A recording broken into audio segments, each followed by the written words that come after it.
Welcome to Thriving in the Age of Disruption. Today, we invite you to discover the cutting edge of health innovation with Dr. Ramesh and Mr. Hung, co-founder and CEO of LifeSpore, which offers breakthrough spore probiotics technology. Hung challenges us to imagine a future without antibiotics and shares about groundbreaking spore probiotics that can help fight antibiotic resistance, even stopping diarrhea in a very short time. Hung's entrepreneurial journey is a testament to resilience and innovation.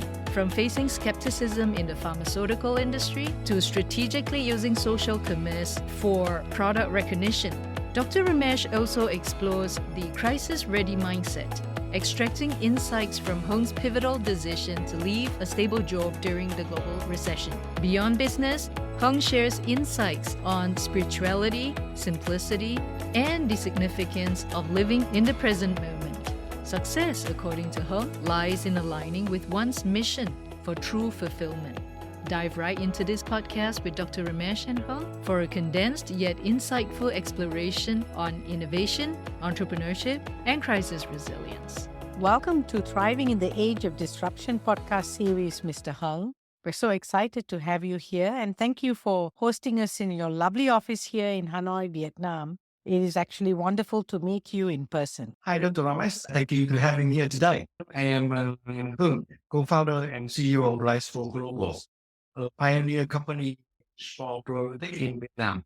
It's a new form of probiotic that makes the probiotic more functional and effective. With this technology, LifeSpore is on a mission to create a future without antibiotics. Wow, that's really impressive to imagine a future world without antibiotics. Can you share a little bit more about the problem of overusing antibiotics? We can share a story about the National Children's Hospital in Vietnam. New baby born only 3 months. They have to use the antibiotic for the 12 years old.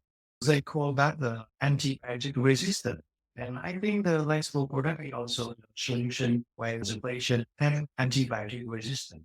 For example, we have the product can stop diarrhea in 30 minutes, also develop the first probiotic in spray form in the world. We can spray your nasal. Congratulations to you and your team for doing this. It's really impressive. I started this podcast series in December of 2021, and the intention was to interview different leaders and entrepreneurs and to get their perspective and insights on life. But more importantly, also to talk about two kinds of mindset, which I feel is critical for today's age. And the first one is an entrepreneurial mindset, and the second one is a crisis-ready mindset. I define an entrepreneurial mindset as one whereby the person is being resourceful in life, they're able to deal with uncertainty and take risks. And it's also about creating value for not just themselves, but for the people around them. And the value need not just be financial, it can also be more intrinsic. You come across as someone who definitely has an entrepreneurial mindset. So, Mr. Hung, can you please share with us your thoughts about entrepreneurship and innovation? When I met Dr. the co-founder of LifeSpore Global and the father of sporadic technology, I saw a burning desire to make a difference in the future without antibiotic for every family. It was absolutely not about money. It inspired in me as a mission that was bigger than myself. After that, I committed that I find a way to bring this back to the global market. When we first introduced LifeSpore into pharmacy partner, they thought we are crazy. As our price were even higher than some important products. Back then, we think doctor was our depression because we did not have the regulation or actually scientific study to show them. To show this problem, we need to be more creative. We decided to ride on the trend of social commerce to list our potential customers because we believe this product is amazing. When we have sale records on social commerce platforms such as Facebook, and also pharmacy partners start by our product. From there, we continuously increase our presence in global platforms such as Amazon or Alibaba, etc. I believe that we need to find a new way to run a business and exploit the huge potential of the internet. Mr. Hung, I think you've highlighted a very important point that you can have a great product, but if you can't reach the end consumer, then people are not going to enjoy it and you can't make a difference to your customers. So, key to the LifeSpo business model has been how to reach the end consumer and exploring the different platforms on the internet to get to the consumer. Let's have a new conversation, and it's around another important mindset, which I described earlier as the crisis ready mindset. A crisis is a kind of setback. So, Mr. Hung, can you share with all of us how you've dealt with crisis in your own life? I think the biggest crisis in my personal life is when I decided to leave my job as a public official in 2008.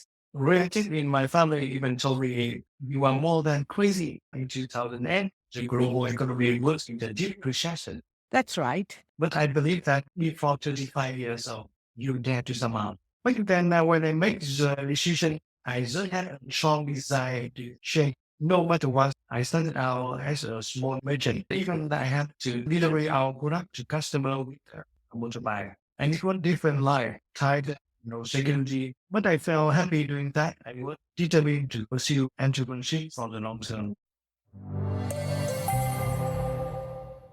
So, what is spirituality for you, Mr. Hung, and how do you practice it? I was raised to be honest and kind. From very early on, I had a belief that Buddha was a mystical and holy entity, but not real.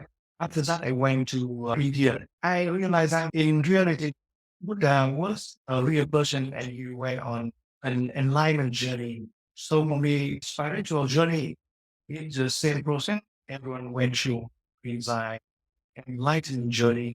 I also read some books from the Buddhist and thinking like master.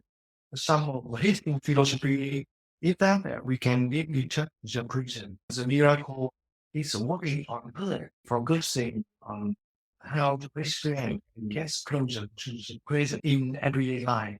I think that is a spiritual journey. Wow, this is profound. What you're saying is that the ability to be present right here now is actually the spiritual experience, right? I think a lot of us forget about that. So, thank you for reminding our listeners that it is the simple practice of being present right here, right now, that has us to be connected to our spirituality.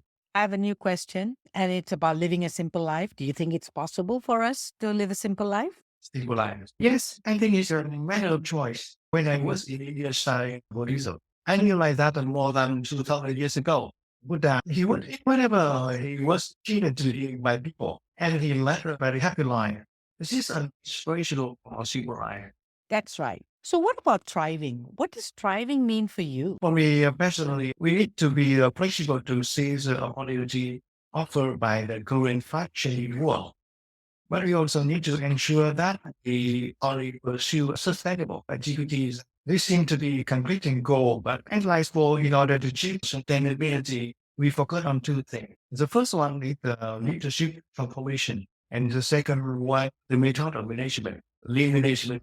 Nice. So, you're talking about seizing the opportunity provided by the current fast changing world, but at the same time, also to look at how to manage what may seem to be a conflicting goal with leadership transformation as well as a lean management team. I'm going to ask you some rapid fire questions. Don't think too much about it. But who inspired you to become an entrepreneur? I should think on the internet. At that time, I newly established.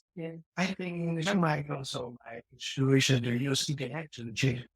And how do you deal with crisis? First thing, you have to watch the situation and then you have to change it. What do you think is a key mistake that people make in a crisis? I think they do not watch the situation. Once and back to see the situation of the question. What's your favorite travel destination? I think America, Why do you like America?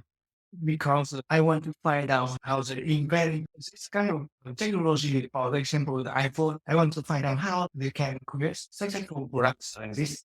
So I get it. You're curious about what makes Americans innovative. Yes, How would people who are close to you describe you? I think three things. Curious, innovative, and of course hungry for success. Okay, so I got that you're curious, innovative, and hungry for success. Now, how do you define success and failure in your life? Earlier in my life, I considered money as the more important measure of success and of failure in life. Later, I discovered that possessing a vision, a calling, or an identity that will guide us in life. Pursuing this vision, you only get the sense of fulfillment, either in success or failure. If you could teach the world just one concept, what would it be? I have just shared an idea from Zen Master Thinking Tank, never die, right here and now. What do you want young people to pay attention to? I always talk to my daughter that you have to be yourself. I always learn from mistake every day. That's great, right? Learn every day and learn from any situation because life is ever changing. So thank you very much, Mr. Hung, for joining us in this podcast. You have shared your wisdom and your experience, and I'm sure our listeners will benefit from it. I hope to catch up with you again. Yes, thank you, Dr. Ramesh. Thank you, Dr. Ramesh and Hung, for this conversation that offers us a glimpse into the mind of an innovative biotechnology leader and entrepreneur. It's inspiring to hear the business and life wisdom that you both shared and to gain health insights that challenge the status quo. Whether you're an aspiring entrepreneur or investor looking for inspiration to overcome the challenges in your life, or simply curious about the stories that shape the change makers of our world, this podcast series is your gateway to a world of insight and inspiration. Be sure to subscribe to the Thriving in the Age of Disruption podcast or follow Dr. Ramesh on LinkedIn and other social media so you too become a part of Dr. Ramesh's Thriving Network.